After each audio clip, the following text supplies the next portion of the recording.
Let me that.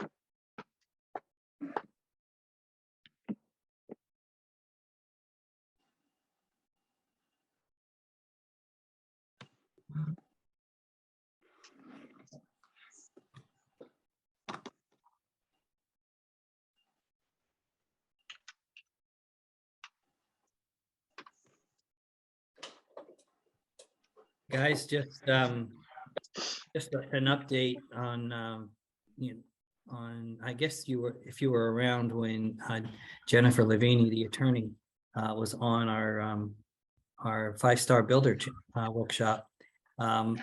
She sent me her book and said, "Would you like to write a chapter about codes and standards in it?" So I'm currently, and it has to be done by November 8th. So I'm currently writing the chapter and looking at some other stuff in her book to try to clean it up a little bit. But that was kind of an honor for her to send me a book and say, "Hey, why don't you write the chapter?" Yeah, that Definitely is so. pretty cool. Yeah, absolutely. And tomorrow, if anybody's near Georgia, we're going to be in Danville. Is that where we're going, Leanne? Danville, Yes. Georgia. Yes. Yeah. We're going to Danville, Georgia. There's a tiny house show there, and I just saw today that what's his name from Tiny House Nation? Zach. Zach Giffen, yeah. Oh, Zach Giffen is going to be there, so that'll be a lot of fun. It's a festival more than a tiny house show, but no, I think this one will probably be. We have a lot of tiny houses there, so I'll try to take some videos Yeah. and share on Facebook and stuff like that with you all. Yes, Bonnie knows to take pictures for me so I can share on social media. And then 2 of our builders will be there. Yes. Yeah, he's going to be there, and Firefly. Firefly. I like that name. Well, 5:03, should we get this party started? Let's do. All right. Good evening, everybody. I'm Leanne Fleischer. Welcome back to our Tiny Talks workshop series.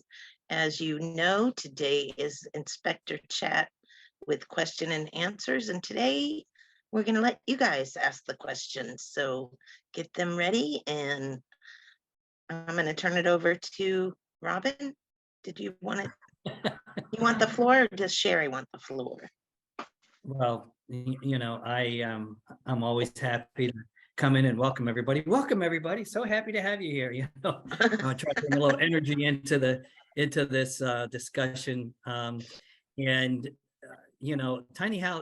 houses are so important. Like you said, I'm working with this book with Janet Lavini, and she's putting out there, some of the issues that the builders are doing, and trying to raise a flag and saying, hey, one of the comments that she made was, this is the most highly regulated industry, but it's not. It hasn't been. It's been a gray area, and it's been built to whatever.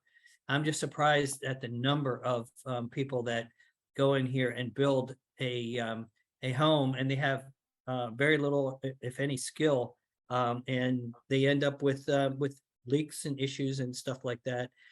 So she puts all that into her book, and I don't know how it's going to play out, but the idea behind what we're doing today here is, you've got an opportunity to talk to our inspectors, and I think Tony might be coming on here in a minute, and Chad too. But as you're doing buildings, obviously we can schedule a 24-hour consultation with the builders at no extra charge. It's included in your membership. But why not once a week, come on and we can talk about what other builders might have questions, and whatever their question is, it might be a question that you didn't even think about along the way there. I know when I first started doing this, I had no idea about putting 20 amp appliance outlets in this little kitchenette. Why would I need that? But, I guess in today's world, we do have a lot of appliances, and 220 amp circuits isn't a bad idea. So with that being said, I'm going to open the floor to everyone. And if you can turn on your camera, if you can't, that's fine too. But I'd like to see everybody's face. It's kind of nice to get that nonverbal communication, There we go. Yeah, absolutely. Absolutely. So anyway, does anyone have a question? If not, I'm gonna come up with a question. So start with you guys first. All right, I've got a question for you. And this is a tough one. All right, this is a tough question. And I don't want Rich to answer it right away. He may not even know the answer to this one, but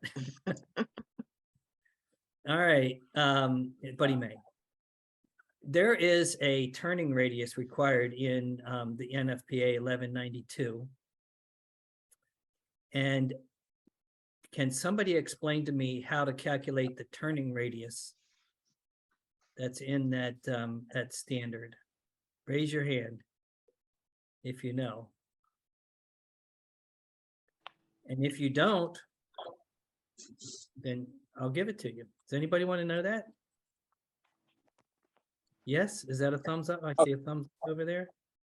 I mean, here's what happens, guys. You guys build these tiny houses, and then you put these boxes on the front, these garages on the front on the tongue, because it's a nice place to put a box. Well, then how do you know if that is going to infringe upon a turning radius of the towing vehicle when you're towing that unit? And here's how you do it. And, basically, you're going to take your measuring tape and you're going to extend it out 47 inches. All right. And then you're going to put the 47 right over top of the ball, right where the ball is. And you're going to turn it perpendicular or 90 degrees of the center of the tiny house. So you got a 90-degree angle there. Let me stand up. And so you got a 90-degree angle, and you're going to turn your tape. You're sitting right over the ball. You're going to turn your tape 47, 45, 42 degrees. So you go 90 degrees, 45, 42 degrees. And if you don't hit anything by doing that, then you've got your turning radius. And that's a little known, standard that's out there. And it's really for when you're towing your vehicle. It's not when in the setup mode or anything like that. And Rich, is there anything you think is kind of obscure that we do that might be something we should bring up on today? I know another thing is we just had an issue where one of our houses that were built prior to us doing underlayment and house wrap inspections that didn't have the underlayment and house wrap. So, that was an inspection that it was supposed to happen, but it would, you could just do the 5 stages. Now we've added that inspection of the house wrap and the underlayment for your, before your roofing goes on. And so there's an issue going on right now with a house that was built prior to us doing that. All right, here's a question. Who certifies the tiny house? Anybody know the answer to that question besides our guys? Would you like to know? Because we say it's NOAA certified, you think that it would be NOAA certifying the tiny house, right? And we are accredited as a inspection body, but by definition, and I don't know if I have it here or not, but if I have the ANSI 119.5 here, I would read it. But if you read an ANSI 119.5, it's not the third-party agency that inspects the tiny house. It is the builder. And so our seals, all of our seals on them, they say builder certifies compliance with, and it goes on to say what it complies to. So what else is kind of some obscure standards that we see happening? Oh, obviously it was the handrails and the guardrails. Even now we see some people not putting handrails and guardrails on, and they're not put on correctly. The handrails and the guardrails need to not have a 4-inch ball that you can push through. Is that how it goes? Can you kind of explain it better? Yeah, that is, Robin. You can't have a 4-inch sphere going through the balusters or pickets, however you want to term it. It's basically size of a small child's head, and they don't want that getting through there and a child or an adult getting stuck. Yeah. Another since balusters and railings is tempered windows.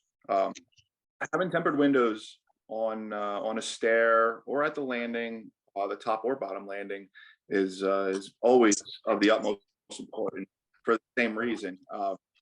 Stairs are the most common area that people fall in, and with the falls on stairs, if you were to be unfortunate enough to hit a window with a tempered glass, it would just basically spider into a bunch of small pieces, as opposed to large sharp shards that would cause damage.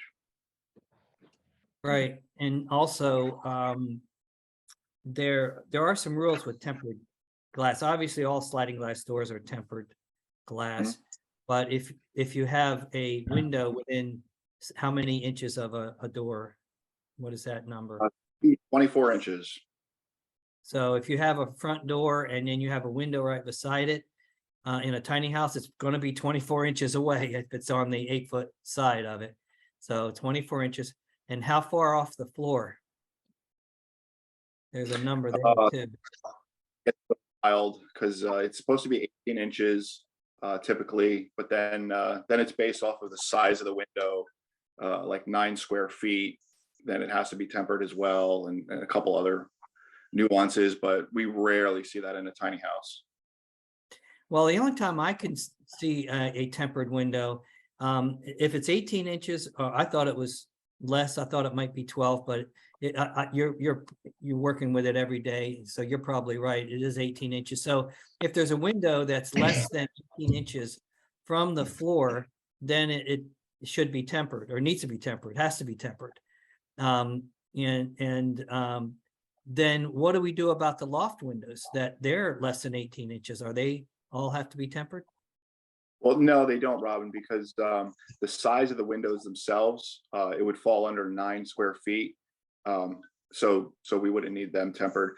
But I caution in saying that, because the windows in tiny houses, general point of reference, they either have to be all tempered, every single window tempered, or have some means of protection during transport.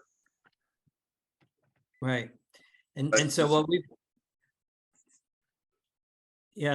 we have said in that respect is, if they're not tempered, you have to have like a shutter, a piece of plywood, or chloroplast, or hurricane shutter, or something during transport, so that a rock doesn't come up and hit that window and create some big shards of glass that would go back and hit the car behind it. And there is a 3M film that I think you can use instead of tempered. Isn't that correct? Yeah, that is correct, Robin. There's 3M, and there's a couple other manufacturers out there that make a window film, and you would want to place that on the window itself.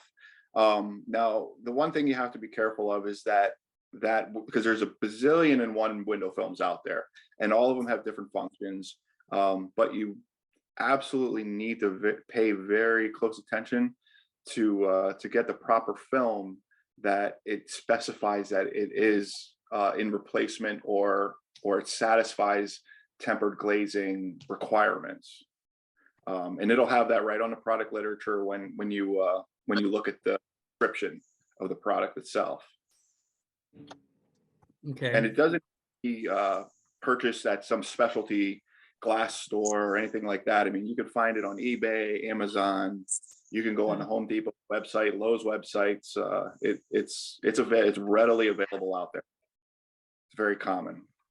Right, right. And does that replace tempered glass? I mean, I know it does, meet the requirements for, and it's only in NFPA 1192 that those requirements are, because that's more of a travel trailer. I don't think in ANSI 119.5 if that's required, but when you have a home that has a window beside a door, does that meet the requirements of quote unquote tempered glass? When you say a door with a window alongside of it, you mean, so when the door swings open, having that window tempered? Well, what we're no. talking- Yeah. Whenever, let's just say, we're talking a couple different standards. I mean, obviously, we're talking about IRC when we're talking about tempered glass, 18 inches and 2 feet from a door and all that. It's not in, it doesn't even mention in ANSI 119.5. So in IRC, will they, we will allow in NFPA 1192 for travel trailers, we will allow the film or the tempered glass or the shutters. But in IRC, can you put a film on a window instead of having it tempered glass? So that's a tough question, because it would really be up to the authority having jurisdiction. It would be at their discretion. They can make that call whichever way they wanted to. I know of several municipalities where if you're building new, they will not accept anything but tempered glass, actual tempered glazing. Now, if you're doing a renovation and you're opening up a wall or you're adding a door or something like that, and there's an existing window, then they'll allow the tempered film, because that window's not being replaced, but it needs it for the safety aspect of it. Okay, all right. So, yeah, so, and the reason why we're saying this is because we're not only about life safety and fire safety, but we're also trying to say that the standards and codes are changing. And when we are the people that are going to be hopefully helping the powers that be write good standards and codes for us. So we need to know what we want, and that's one of the things that we need to decide. Is it safe to replace in the new construction, which with tempered glass? And what you're saying is not really, but some jurisdictions will allow, because probably it's not in IRC, but some jurisdictions will allow the film, and they can kind of because of the authority allow that in on a retrofit or an existing home. Is that what you're saying? That's exactly what I'm saying. Yep, Robin, you got it. And I see we have one question actually on tempered windows from Sharon. Let's see. Does the handrail have to go in front of the window, or can the handrail go on the opposite side? So if you have tempered glass, the handrail itself can go on either side. There's no requirement to have a handrail in front of tempered glass at all. All right, well, going along with that question, what if the handrail goes up to the window, stops, and then starts again after the window? Then that window would 100%. Well, are we talking about the handrail? Or are we talking about the tempered window? Or because I'm talking about the handrail. Is the handrail legal if it stops short and then starts up again? Okay. Thanks for clarifying that, Robin. So as far as the handrail stopping and starting, no, the handrail should be continuous from top to bottom, unless there's a landing area. And then at the landing, you can stop the handrail and then restart it on the other side of the landing. The only thing is they don't want to confuse the handrail with the guardrail. Right. Yeah. Well, you want to define the difference? Tell us the difference. Yeah, the guardrail is on the outside of the steps. on the open side of the steps, I'm sorry, on the open side of the steps. And you can have the handrail on the top of the guardrail versus having one on the wall and then having guardrail. In most cases, they do it all just on the open side of the steps. Okay, all right. How about you could have the guardrail on one side and a handrail on the opposite side? That's yeah. still legal. Absolutely, yeah. Yeah. And also, what about guardrail for lofts? Same thing, the guardrail for lofts. There's a formula for the guardrail for lofts. The code says 36 inches high or 50% of the height from the loft floor to the high point of the ceiling, whichever is less.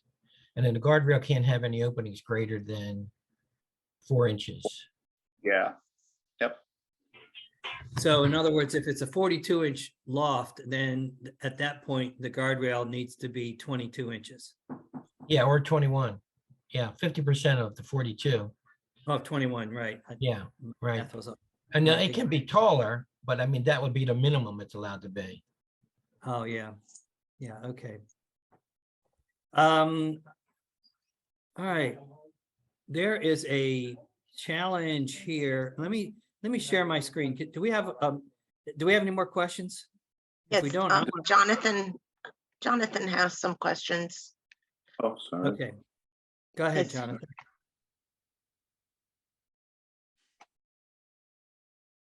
I don't hear Oh. him. Do we need to unmute him on our side? Or, I think he's doing something. Sorry, can you hear me now? yeah, Yes. there you go. All right, sorry, I had my microphone on mute. I have a couple quick, cut me off if I'm taking this in the wrong direction. I have a couple quick maybe clarifications I wanted to get on the NOAA Plus standard, and then I also had some questions about kind of best practices. I'll just stop me. The first one is I just wanted to make sure that on this, when it comes to structural sheathing, the NOAA Plus standard, that thermoply is an acceptable alternative for OSB and plywood. It is, yes, 100%. Yeah, But just it has follow- to be thermoply red, doesn't it? right. I was gonna, yep, it does have to be thermoply red, and then you have to follow the manufacturer's installation instructions as far as the fastening pattern as well. Yep. And the type of absolutely. fastening. Yeah, and then our plan was to use that with the and then the AMG coating with properly sealed to also get the waterproof barrier. I assume that. Yeah. Right, that was, Cool. And then my second Wait a question. minute. One more thing, Jonathan, before you go on. Yeah. What is an AMG coating? Because some people may not know. My understanding it's their kind of advanced waterproof barrier that they put on top of the thermoply material. And is it just sprayed on? How is it applied? Well, you buy it with it already on. It's a product category on the thermoply. The thermoply comes with the coating already on it? Yes. right. Okay, all right. Maybe it's not a coating, it might be a laminate. The product is thermoply, would be thermoply red AMG. Oh, Gives you gotcha. an extra kind of protective moisture barrier. And that will double as an exterior finish? Or do you have Yeah. to put a siding on top of it? Siding on top of it. Oh, okay, all right, gotcha. It's just the structural sheathing and the house wrap effectively. Yeah, no. That's my understanding. I'm I'm asking you guys to confirm that we do it that way, which is IRC. You can do it IRC, but you guys would be good with that. Yeah, no, you're spot on, Jonathan. I appreciate the in-depth on that. That's great. Cool. And the other question I had kind of on your guys' NOAA Plus code, or something we're trying to think through, is the as we work on our design, is the insulation on the floor. So we have a trailer with a flange, and so our current design is to basically frame out the flooring with joist, insulate that. So we'll get to the I forget 17 or 19, whatever the requirement is. But then you still have that kind of edge where you're not going to have insulation. So I'm curious best practices on that and kind of what you guys consider acceptable. Our thought process is boost the subfloor up maybe an inch, inch and a half, and put some XPS like foam around there. So at least we kind of eliminate some of the thermal bridging, but obviously we won't get to that full R17. Is that acceptable, or what is kind of the best practice on how to think about that? Does that make sense what I'm asking? I see where you're going with that. And that's good. That would work if you do that. A lot of the builders don't bother to do that. A lot of them just put a something like Silcio or something like that on that outer flange. And it's really not quite as efficient as what you're talking about. What the way you're talking about it, Jonathan, works a whole lot better because it even with the Silcio, they can't get that insulation value that you're looking for.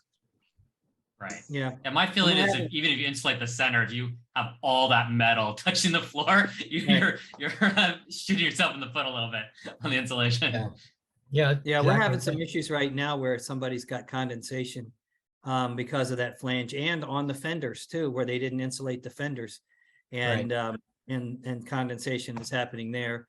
But as far as best practices, and this is my thinking, if it was me, what I would like to see is the where you have that 6-inch flange. I would like to see something, siding, sheathing, a band board or something that would drop lower than maybe go down 5 inches or so, and then be able to box that flange in with insulation underneath. You could get some foam or some probably foam would be your best bet, insulation underneath of that flange, and then you're not raising your floor 1.5 inches in order to you're always fighting height, but that would be a way to do it. And I don't know what you could spray foam something in there, but in my mind, if you had boxed in below the flange and insulation all in there, that would you could get 5 inches of insulation in there very easily. All right, that's interesting. We're doing single story, so we're a little less concerned about trying to maximize a loft. But that Okay, makes, all right. Well, in our makes sense. 1.5 inches is going to be what, in R3 or something? I think it's an foam? R7.5, isn't it? yeah. 7.5. 7.5. Oh, okay. So you got R7.5. We're looking for R13, but it's an average. So you'd probably be all right. I think you'd be all right with that. So can And I that's ask sorry, go ahead. Well, that's what I like about this this forum that we have right here, where we can talk about specific items like this, and other people can listen in and join in. So good questions, Jonathan. What else you got? I've got more, but I don't want to jeopardize it. But I'm happy to keep going. Well, we're either going to do this. This was set up for you guys, so you need to ask questions. Otherwise, we've got some place where I'll take us if we need to. But go ahead. What's your question? Okay, well, let me ask maybe these are more maybe best practice kind of categories, just building off of that, putting the foam on top of the metal. And actually, Tony, you mentioned the condensation. What have you guys found in terms of putting like an XPS right on the metal, or are you finding that you need to put some kind of laminate down and then the XPS? Or I'm kind of curious the metal to foam interfaces, as well as kind of the metal to wood framing interfaces. What's been found there in terms of Yeah, you don't want to do metal to foam. durability. I mean, metal to wood. You don't want to do metal to wood. So you need to have some thermal break in there somewhere. When I say wood, I mean I don't think you need anything between the foam and the metal, though. Okay, If but I was that's talking what wood. you- I meant more the framing lumber. So Oh, when you mean when you're framing, raising the floor? yeah, or joist? the walls. Yeah. Yeah. So and again, the same thing applies really there though too. You really should have a thermal break between the metal and that framing that you're going to put in the floor. But if you put that foam, that 1.5 inch foam, all the way across the trailer, you've got the thermal break, and then you put your plywood on top of that, and then your Yeah, but I think Jonathan, are you talking about the framing of the floor as far as like your joists? Yeah, like this. I mean, not the joist is going across, but we're going to put wood down the basically right. inside of the trailer, Yeah.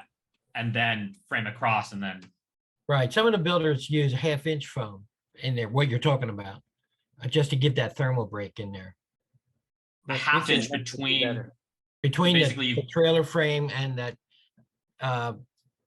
I guess that's The going to be a wood. band board. I guess you can call it going down. Be Right. like a floor, yeah, like a floor system. You're building a floor system. Right. yes, on exactly. top Within the of it. frame. He's going to build it within the frame. Oh, Right, okay, yeah. within it. Yeah. Okay. Basically, It's the not gonna trailer's a framed one. It doesn't have much in the middle as the trailer we're using. So I it's got not framed across like I think some of them are. Right. But you do have an L angle there, and so if you put the frame in the middle and then you put your inch and a half on top of the L angle, is the frame going to come to the top of that inch and a half, or is that inch and a half going to be all the way across? That inch and a half foam, is that just going to be on the L angle, or will it be on the whole floor?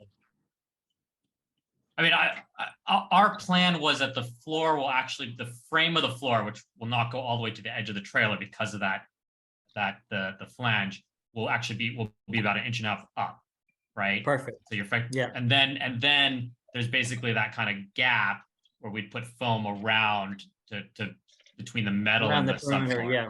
Right. Okay, Perimeters. yeah, no, that's perfect. I don't see Kind any of the issue with idea. that at all. Yeah. Right. So then what I was asking is like the floor, that kind of floor system we're putting in does get, you have the joist going across here. You've got the members that the joists are attached to, which is, That by outer 8. band, the outer and band. then that's against yeah, the metal. Right. You uh, should put something in there between that outer band and your metal frame. Because If you're going to you have the cut same. Even though we're be a lot. bolting through it. Yeah, so it's not even so much that you're looking for an insulation value. What you're really looking for is that you don't build any condensation between that Right. wood band and that metal frame. So that's why you do need to put some kind of thermal break in there on that. Right. Which, if it wasn't foam, because I'm not sure it's going to work with the trailer construction, is there a laminate or something that you recommend that you've seen work well? I don't know. I've never seen a laminate used. Have you, Peel and Rich stick kind of thing. or Chad? The things that we're running across typically, and there's got to be better products out there. We just haven't found them yet. Is something as simple as sill seal, Right. but not. I mean, it barely provides much, but I mean, it's some thermal breaks, better than nothing. And then maybe like a thicker adhesive tape. And It's those are the two main items that we're seeing right now. Yeah, and half-inch foam board. I did one just the other day where they did the entire metal frame was done with half-inch foam board. You couldn't even see the metal frame actually, and they did a floor system like you're talking about, Jonathan. Yeah, Jonathan, Yeah. if you want to, just put a little drawing together, a little sectional drawing of what you want to do and send it over, and we can take a look at it and see, make some.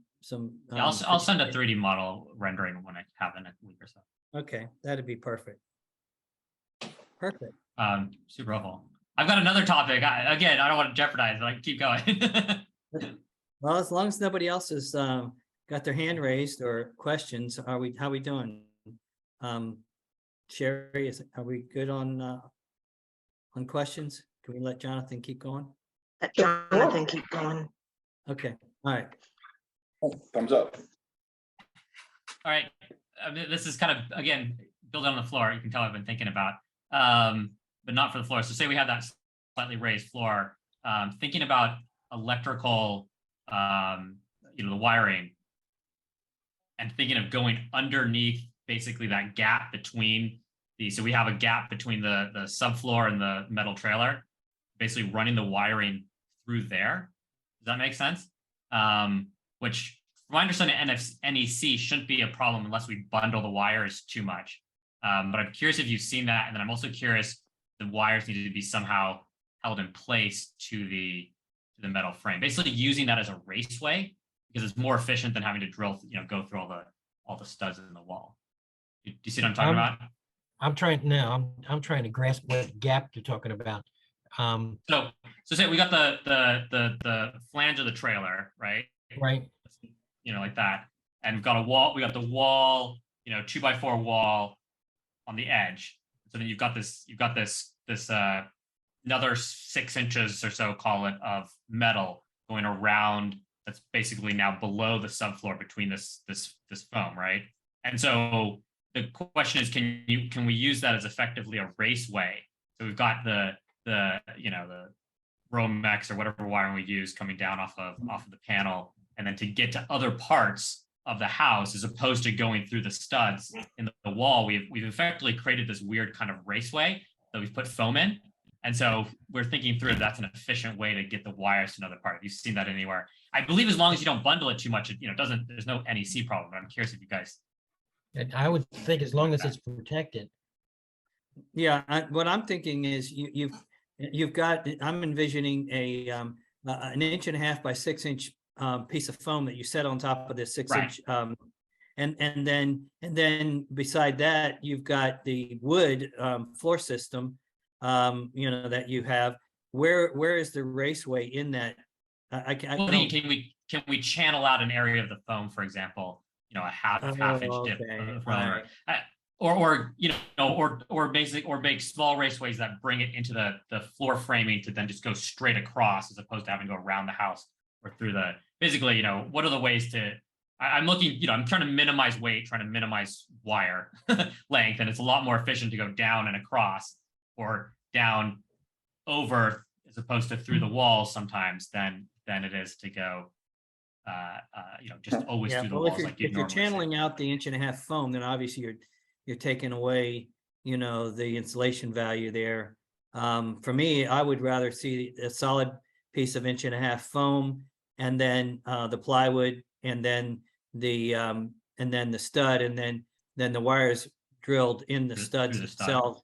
Yeah, that would be me. I don't know if anybody else feels that way, but it's going to be hard for us to inspect if you do it that way. It's just, to me, that's The only thing is that I don't know if I don't think there's adequate protection for the cable. What do you think, Rich? Do you understand what he's meaning? I where he's going with this. I definitely like the out of the box thinking on this. What you're saying, Jonathan, is pretty creative. I have not seen it yet. I'm guessing nobody has at this point. But I mean, in my opinion, you'd almost be better using or constructing a built-up floor system. So basically, you would have a 2x4 assembly laying on its side. So you would take the 2x4 on its side and basically have a framing system like that, where which give you two purposes. It'll allow you to have greater insulation, and since you don't have to worry about the loft headroom clearance and all of that, Right. and it could also provide you this raceway that you're looking for, and it'll give you the best insulation value possible, with basically having a floor system on top of a floor system. Does that make sense? Yeah, I think so. I think that's kind of what we're doing, except for using more like 2x8s, because it's going to go deeper into the trailer, Right. and then 2x4s on the side. So I think we're effectively saying the same thing. Yeah. Chad, Okay. Yeah. But and definitely, Chad's on too, so he can chime in. yeah. Okay. Definitely. Yeah, Chad. If I got the service, I've lost you guys about 3 times now.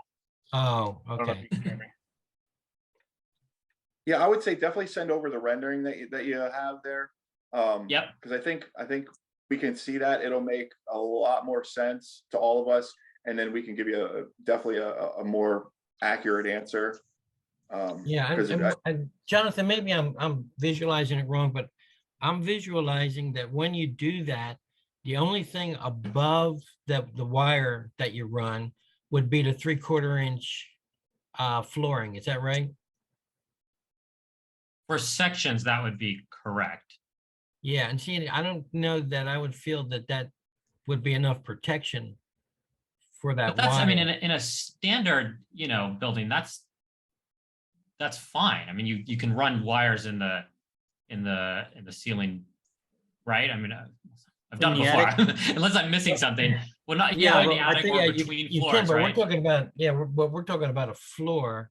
I don't know. I don't know. I guess I'm thinking of this floor as like not the base floor, but Yeah, I the know. subfloor. I Yeah. know.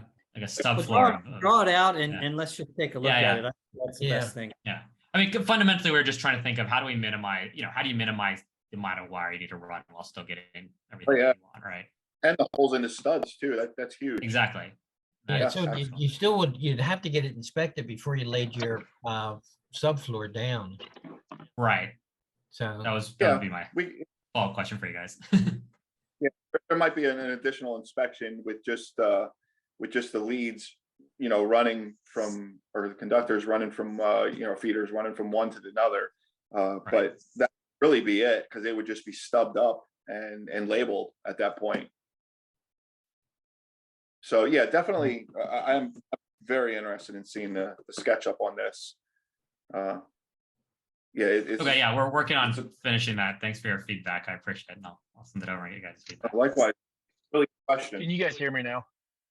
yeah, Yeah. there you go, Chad. I know as far as he was mentioning, wiring running near the ceiling, so on and so forth. But usually that's, secured and supported at the proper intervals, and you're at least, an inch and a half above, the edge of the stud or the ceiling joist, so on and so forth, depending on how they're ran.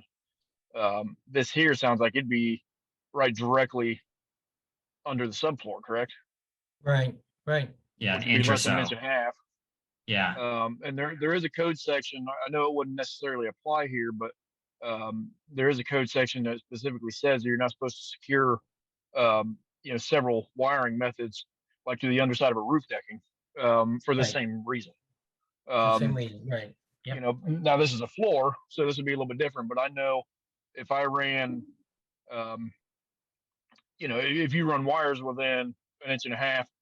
Well, first of all, if you drill a hole within an inch and a half from the top of the joist, you compromise that joist. But even if you tried to, you'd be less than an inch and a half, away. So I think it'd be hard to protect it. Yeah, that's But I the think- thing. That's what I worry about the most is I see. being able to protect it. Is that just so I can look it up? Is that in the, do you know is that in the NEC or is that in IRC, or do you know where that is? It's in the NEC. It's going to be in chapter 3, 300. Oh, Yeah. shoot. I can't remember off the top of my head, but it's in the 300s. I can look in there. Go for it. Under wire protection, it would be, but yeah, I mean, as long as you were able to protect the wire and it would be, the depth would be there, I think we could work.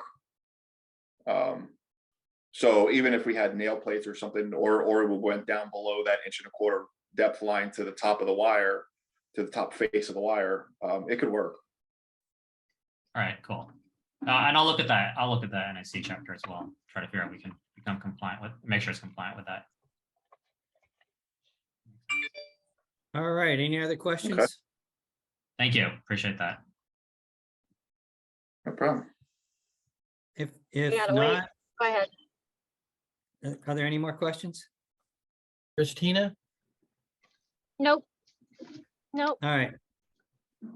All right, I thought if we had, since we have a couple more minutes, if we ran through Appendix Q real quick, that would be something that would be useful for all of us, since that is sort of new in the IRC. It's an appendix to IRC. Would that be all right if we did that? If you don't have any more questions? And I'll share my screen and pull it up and we can talk about. This is Appendix Q, which is in California code, but it's pretty much the same thing. Basically, it's an appendix for tiny houses called AQ right now in the 2021. And there's a couple of things that I see that are being done incorrectly. One is the landing platform. Have you guys seen issues with the landing platform? Do we need to dig into that just a little bit? Because there is a specific for that. They talk about a skylight in the roof. They talk about the definition of a loft.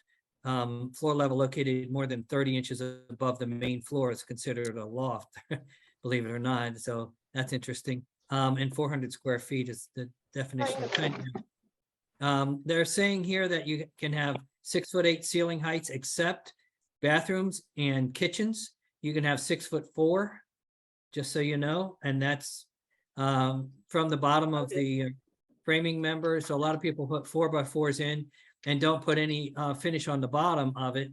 You just have the floor above, the loft floor, and it seems higher, but to the bottom of that, whether it's a ceiling on the kitchen or the joists for the loft joists going down, if there's no finish on the bottom of that, it could go down as low as 6'4", and that includes everything that hangs down from that.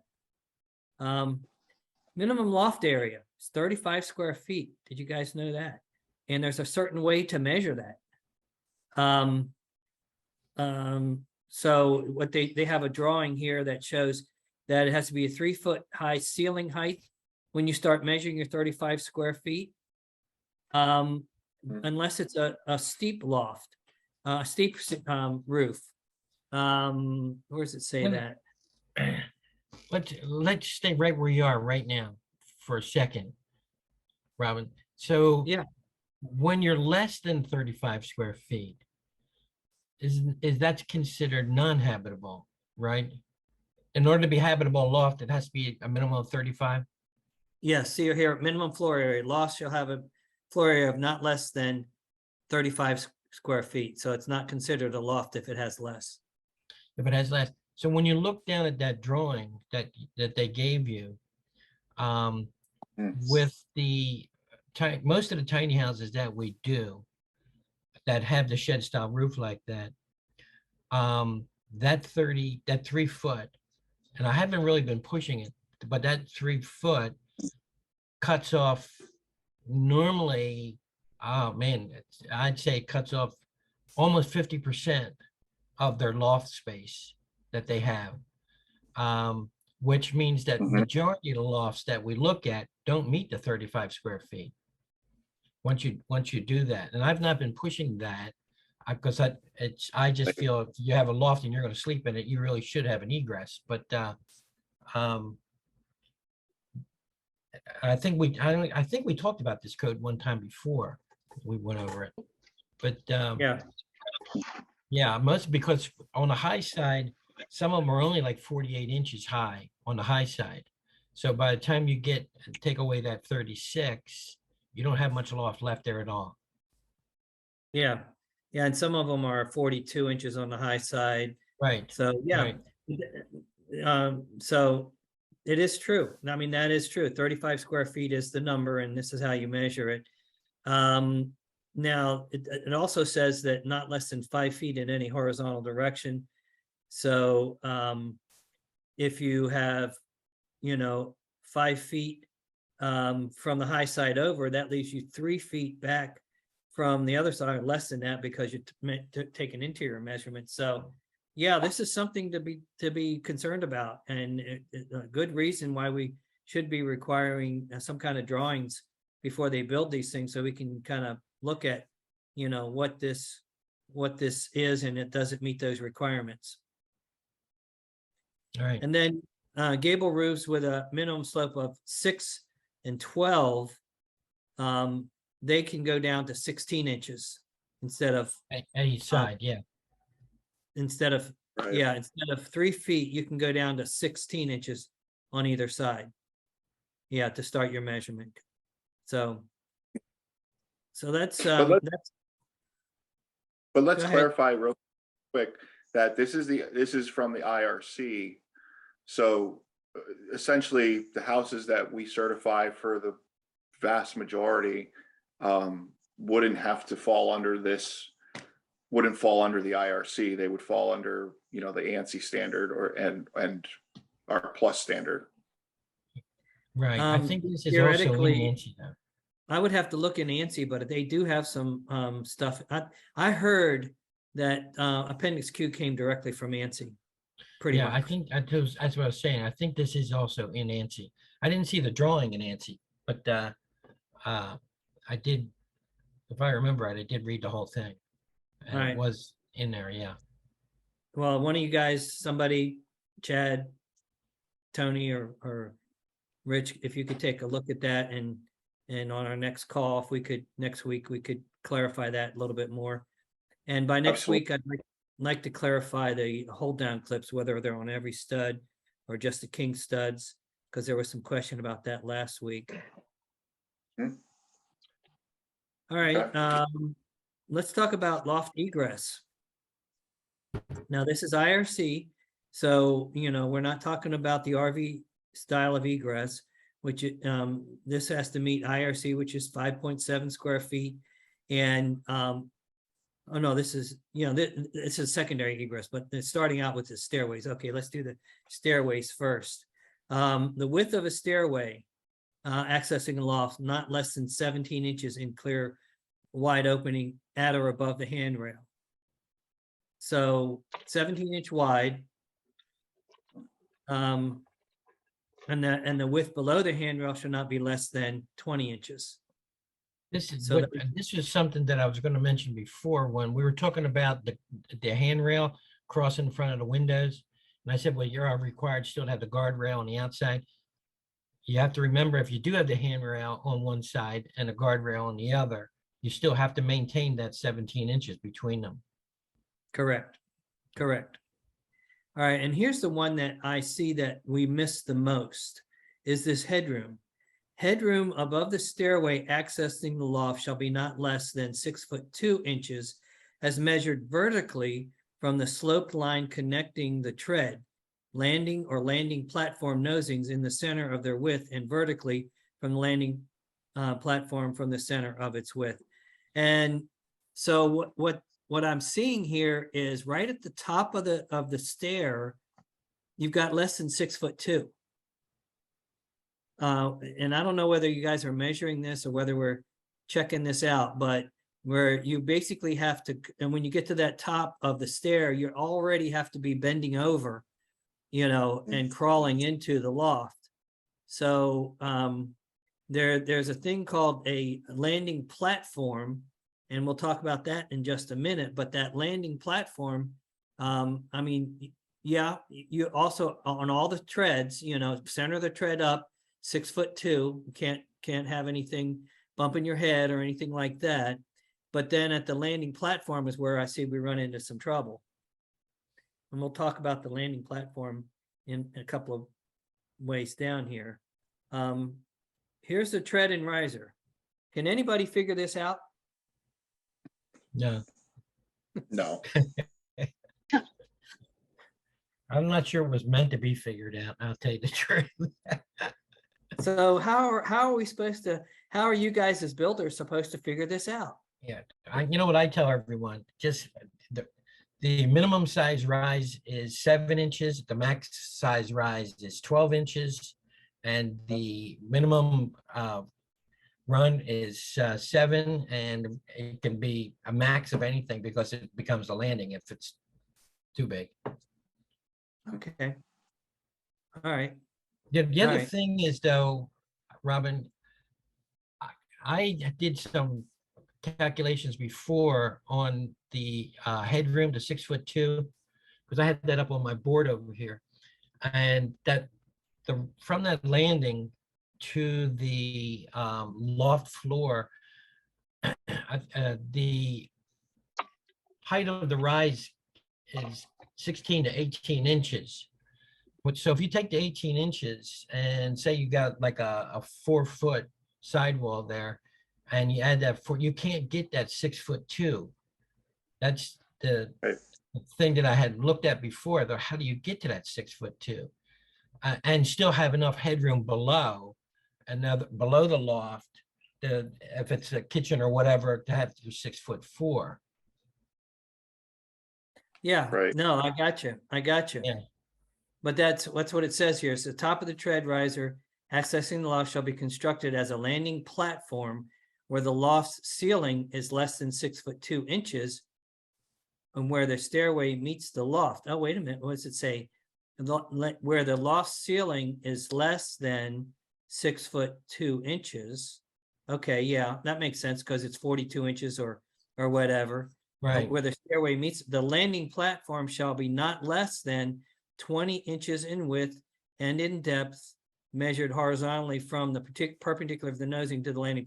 So we're looking for a 20-inch by 20-inch platform, which I usually just see a tread, at the top. You follow? Right. Right. I don't see these 20-inch by 20-inch platforms. And the landing platform riser to the loft shall be not less than 16 inches and not greater than 18 inches. So let's say you drop it down to the most 18 inches, and then you measure from the center of that, 20-inch by 20-inch up to the ceiling, it needs to be 6'2". Yeah, and that's not easy to get to. All right. Well, I mean, guys, we're not building to IRC yet, but I think this might be in ANSI 119.5. So we may have to add to our plus, or NOAA plus standard, some interpretation of these things so that, Yeah, because our guys. I think I had figured before that sidewall had to be at least 5 feet. Right. Yeah, I do remember that, Tony. You're right. Yeah. And most of them are not. I mean, they're just not because they just don't have the headroom or just don't have the height on the outside of the house. Well, maybe if we can put something together for next week, we can kind of solid that up a little bit more. I don't mean to jump off here, guys, but I have an inspection right now I got to do. Aye. I got Thanks, a Tony. final. So, right. All right, guys. Take care. All right. Thanks, Thanks. Tony. Not gonna be much longer. We're gonna wrap this thing up. We're almost done. So we talked about handrails, we talked about guardrails. Ladders, you can use ladders, and they're in they have alternating treads, but they do have to be width not less than 12 inches wide and 10 to 14 inches spacing between the rungs, and able to support 300 pounds and not more than 3/8 of an inch difference in each rung. So those are some things that they go in there. Ladders shall be installed 70 to 80 degrees from the horizontal. So they can't be like vertical ladders that are screwed to the wall that you have to climb up or something like that. I've seen that. They have alternating treads, and you go to IRC to talk about that. Ship's ladders are okay. And the clear width, it's still going to be that 20 inches and that 20 inches on the alternating treads and the ship's ladders. And then the loft guards, we were talking about 36 inches or half the distance from the bottom of the loft to the ceiling. And then the escape rescues, we're not really using the IRC escape rescue, which would be the IRC requirements, and in a loft, it almost has to be a skylight in order to meet that. They've got some energy conservation, some air leakage, and then the alternative compliance, which I really haven't read that much about, but that's pretty much all of Appendix Q that we just went through, guys. Are there any questions on that before I stop sharing screen and we kind of wrap this thing up? Anybody, is it clear as mud to anybody, or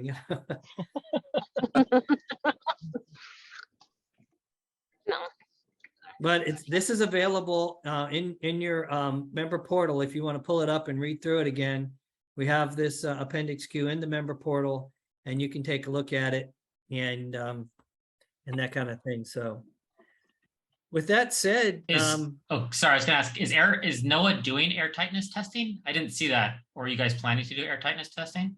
we are not at this time. However, as we're writing standards and codes, there may be some blower door tests or something like that put in there. But right now in the RV standard, there's nothing. And in the Right. NOAA Plus standard, there's nothing.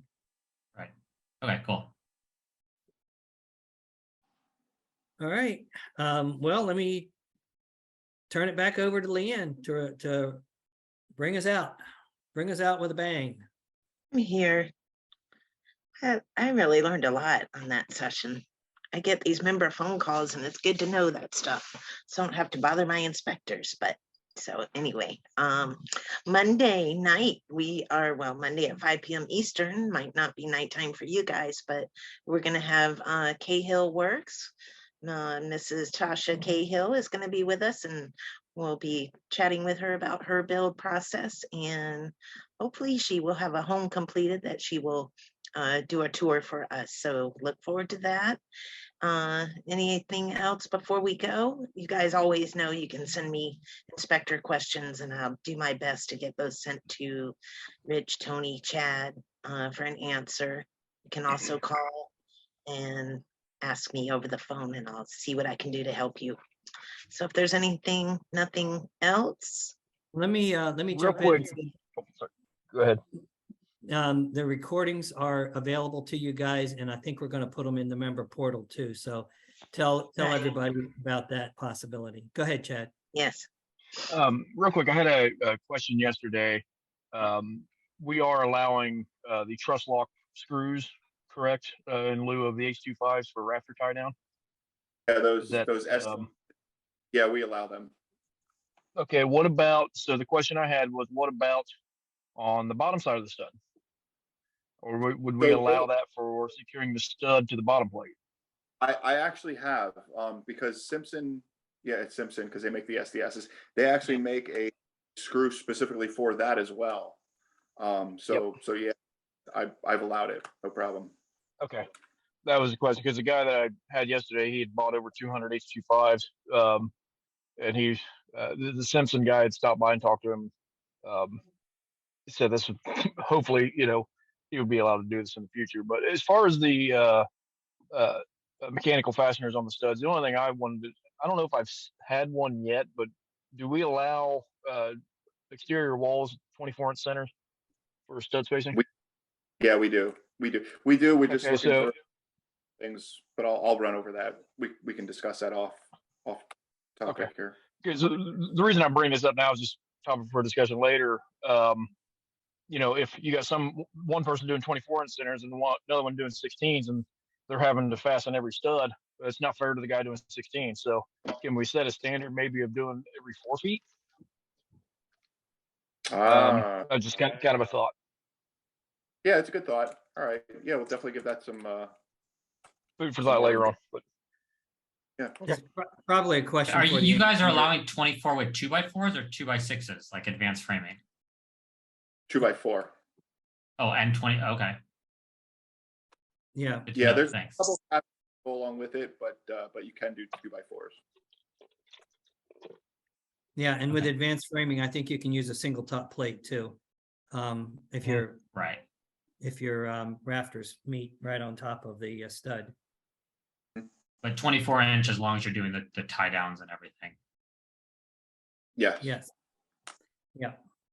Yeah, and if we can go every 4 feet or however, really that's an engineering question because it's uplift. They have to calculate the uplift, and that kind of thing. And so what kind of hold down clip would be required every 4 feet or something? Okay. All right, good stuff, guys. All right. With Absolutely. that, Definitely appreciate everybody's questions, and it keeps us fresh too. So it goes both ways.